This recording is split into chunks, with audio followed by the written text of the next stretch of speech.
Assalamualaikum warahmatullahi wabarakatuh. Perkenalkan, nama saya Muhammad Tamran Usman dengan NIM 22Temia636.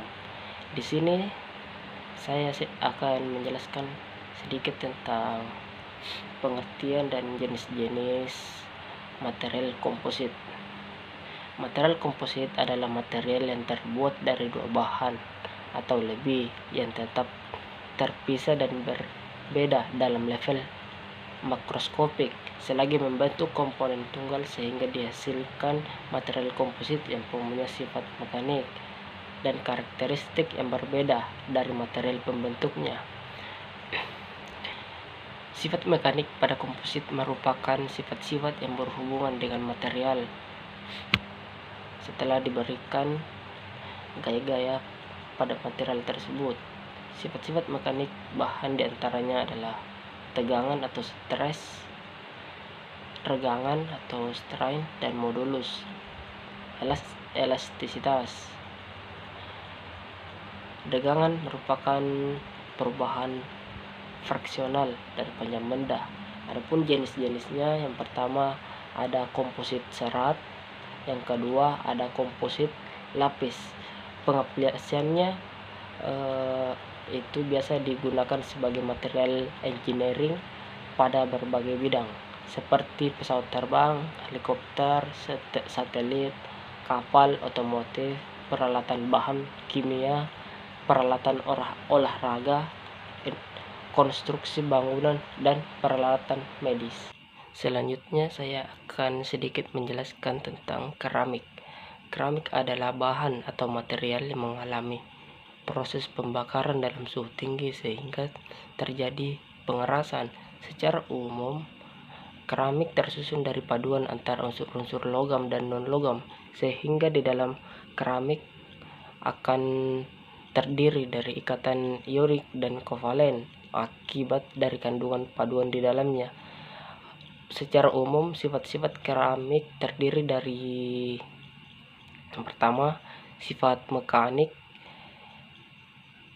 Yang pertama, dia kuat, keras, tahan korosi, kerapatan yang rendah, titik lelehnya yang tinggi, kemudian rapuh. Yang kedua, sifat termal. Sifat termal dari bahan keramik atau material terdiri dari atas kapasitas panas, koefisien ekspansi termal, serta konduktivitas termal. Yang ketiga, ada sifat elektrik. Sifat elektrik dari keramik sangat bervariasi, bergantung dari bahan dasar yang terkandung dalam keramik tersebut. Yang keempat, sifat optik. Sifat optik keramik yaitu sifat karena bisa mentransmisikan, mengabsorpsi, dan memantulkan cahaya. Yang kelima, ada sifat kimia. Secara kimia, keramik memiliki sifat yang stabil sehingga dapat dimanfaatkan dalam banyak hal yang bersifat positif. Yang keenam, ada sifat fisik. Keramik sebagian besar terdiri atas ikatan dari karbon, oksigen, atau nitrogen dengan material lain seperti logam ringan dan semi logam yang terkandung di dalamnya. Keramik pun terbagi menjadi beberapa jenis. Yang pertama itu gerabah. Gerabah dibuat dari semua jenis bahan tanah liat yang plastis dan mudah dibentuk dan dibakar pada suhu maksimum 1000 derajat Celcius. Yang kedua, keramik batu. Dibuat dari bahan lempung plastis yang dicampur dengan bahan tahan api sehingga dapat dibakar pada suhu tinggi 1200 derajat sampai 1300 derajat Celcius. Yang ketiga, ada porselin. Porselin adalah jenis keramik bakaran suhu tinggi yang dibuat dari bahan lempeng bumi yang tahan api seperti kaolin, alumnia, dan silika. Yang keempat, ada keramik baru. Adalah keramik yang secara teknis diproses untuk keperluan teknologi tinggi seperti peralatan mobil, listrik, konstruksi, komputer, cerobong pesawat, kristal optik, keramik metal, keramik multilapis, keramik multifungsi, komposit keramik, silikon, biokeramik, dan keramik magnetik. Pengaplikasian keramik yaitu yang pertama keramik lantai, keramik dinding, ketiga keramik kamar mandi, dan yang terakhir keempat keramik anak tangga. Kemudian saya akan sedikit menjelaskan tentang plastik. Plastik adalah material jenis polimer yang tersusun atas rantai monomer serta bersifat ringan.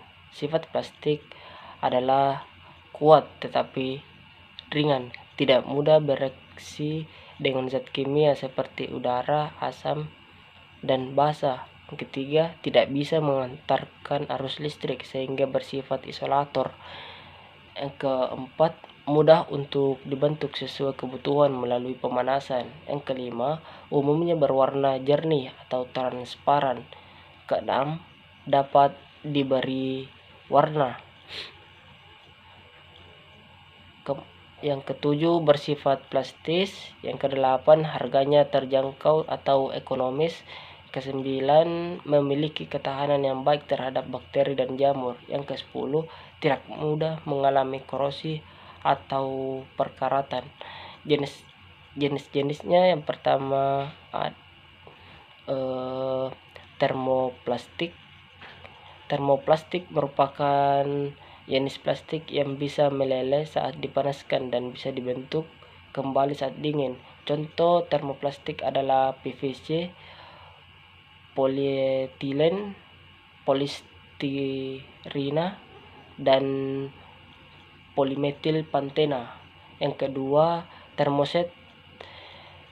Termoset adalah merupakan jenis plastik yang tidak meleleh saat dipanaskan.